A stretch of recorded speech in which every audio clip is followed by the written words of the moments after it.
Est-ce que les moyens de lutte mis en place ont donné les objectifs escomptés? Sincèrement, dire que rien n'a été fait, ça serait pas intelligent, ça serait même méchant. Beaucoup de choses ont été faites. Maintenant, est-ce que c'est les bonnes choses que nous avons faites, qu'ils ont fait? Moi, je dirais non. Voilà. J'ai eu la chance de participer à une seule réunion, la commission anti-spoliation, et l'association que je représentais, l'association des victimes de spoliation, qui s'appelle la DJM, donc Association pour le droit et la justice au Maroc, a fait des propositions qui étaient concrètes. Certaines ont été retenues, par exemple l'amende concernant les personnes impliquées dans les dossiers, l'amende doit être au moins égale au bien qui a été spolié, chose qui n'est pas fait. Chose qui n'est pas fait non plus, j'ai demandé à ce que ça soit une chambre spécialisée pour la spoliation. Pourquoi? Parce que à ce moment-là, le même juge ou la même chambre verrait beaucoup de noms et par conséquent serait beaucoup plus efficace pour combattre la spoliation. Parce qu'aujourd'hui, on retrouve souvent la même bande ou le même nom. Vous savez, ils sont multirécidivistes. Ouais. On a proposé aussi des réseaux organisés. Des réseaux organisés et avec de la connivence en haut lieu. C'est-à-dire qu'un petit malfaiteur tout seul n'aurait pas pu faire le dégât de la spoliation aujourd'hui. C'est vraiment une organisation millimétrée, organisée. Ce que je déplore le plus aussi, c'est que les reports d'audience. Vous imaginez le Marocain qui se fait spolier, qui habite le Canada? Je vous en présente un. C'est 7 heures de vol pour venir. Ça veut dire que c'est toute une organisation, c'est laisser un travail, etc. Venir. Il y a des dossiers, et c'est plus de 50 reports. 50. C'est pas possible. Des dossiers qui durent 10, 15, 20, 30 ans, c'est pas possible non plus. Lorsqu'on s'aperçoit qu'un portable a été volé, lorsqu'on attrape le voleur, lorsqu'on attrape le portable, on le redonne tout de suite ce portable à la personne qui s'est fait voler son portable. Pourquoi? Que pour une maison aujourd'hui, l'affaire Kimia par exemple, Kimia vit aujourd'hui, monsieur Kimia qui est né dans cette maison, qui a grandi dans cette maison, qui s'est marié dans cette maison, ses enfants sont nés dans cette maison, il y vit encore dans cette maison. Aujourd'hui, cette maison, le titre foncier est au nom d'un prisonnier qui vit à Okesha et ça fait plus de 10 ans et il ne peut toujours pas récupérer son bien. Son bien, il faut savoir une chose, c'est que la mafia de l'immobilier, elle a des dettes auprès des impôts et donc les impôts ont posé une saisie conservatoire dessus. Mais pire que ça encore, c'est que ces voyous-là, ils sont allés prendre de l'argent en banque et donc ils ont hypothéqué la maison. C'est des tonnes de problèmes. Ouais. Des interférences, beaucoup d'interférences. C'est catastrophique. Aujourd'hui, plus aucun avocat ne voudrait des dossiers pareils. Pourquoi? Parce que c'est des dossiers qui durent, parce que les victimes n'ont pas d'argent. Et aujourd'hui, le cabinet, le seul personnellement que je connaisse et avec lequel je travaille, il n'en veut plus de ces dossiers-là pour la simple et bonne raison. C'est que 50 dossiers, 50 reports. Vous savez, un report, c'est 3 jours. Pourquoi? Il y a une journée pour préparer l'audience, il y a la journée de l'audience, et puis il y a la journée d'ensuite pour alors donc venir, vous savez, si on loupe une audience... En tant que juriste, qu'est-ce que vous proposez? Est-ce que l'arsenal juridique existant actuellement est insuffisant pour... L'arsenal juridique existe. Aujourd'hui, c'est son application qui malheureusement fait défaut.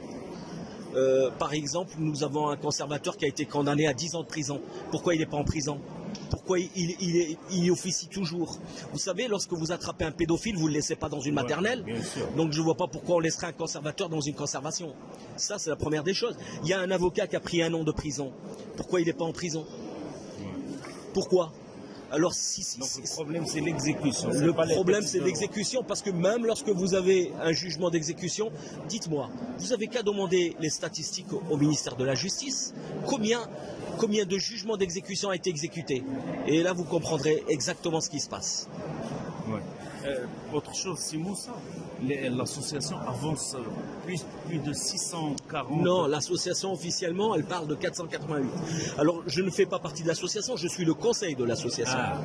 Et Monsieur Vabre a une liste et qui tient à disposition du ministère. Il veut simplement un rendez-vous.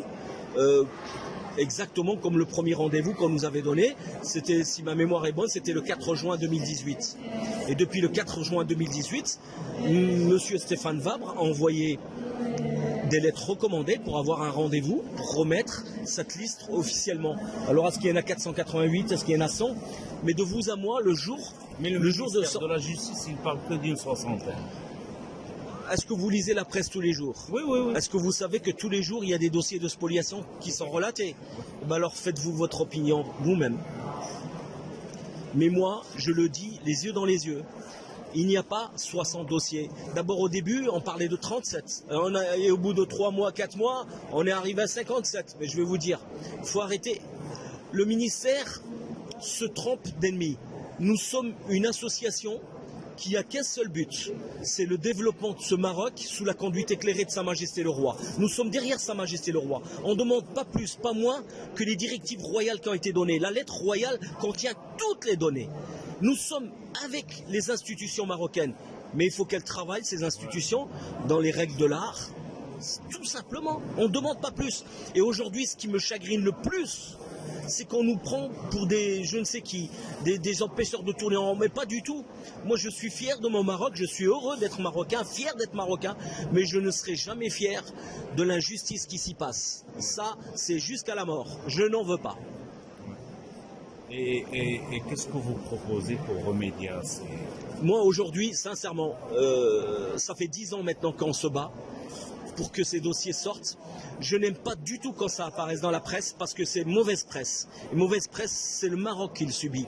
Aujourd'hui, le manque à gagner en termes d'image pour le Maroc, pour le royaume, en termes d'investissement est colossal.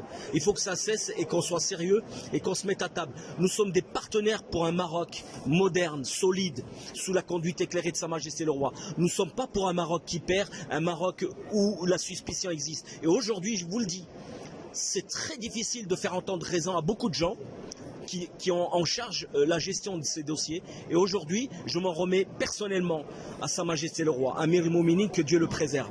Seul lui pourra nous sortir aujourd'hui de cette impasse. Vous avez été reçu par le ministre de la Justice. Nous avons été, j'ai rencontré tous les ministres de la Justice successifs.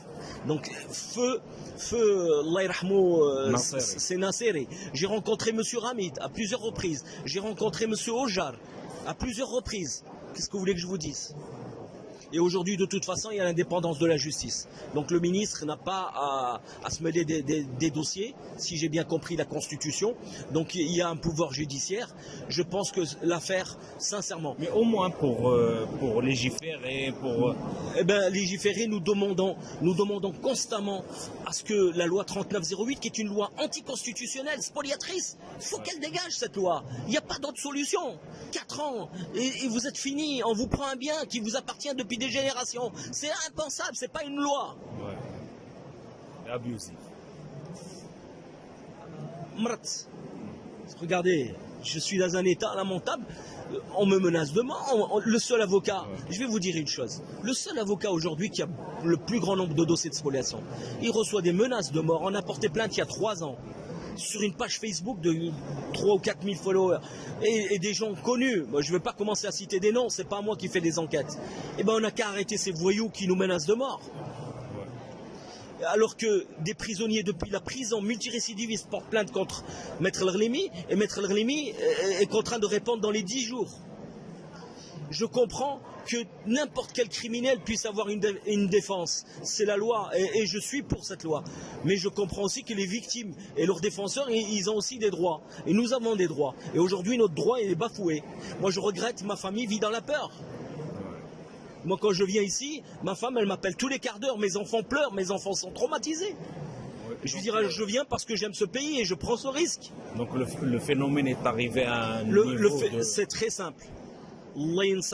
Seul Sa Majesté le Roi pourra nous sortir de ce calvaire, de cet enfer.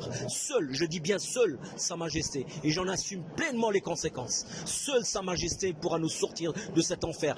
Quand je parle de cet enfer, c'est pas pour moi, c'est pour les centaines de victimes. C'est des familles quand je parle c'est des familles entières. Vous savez, ils ont épargné personne. Même l'État est spolié, les cimetières sont spoliés, la mer est spoliée. Et vous avez vu, eh ben vous êtes journaliste et vous êtes le 4e pouvoir.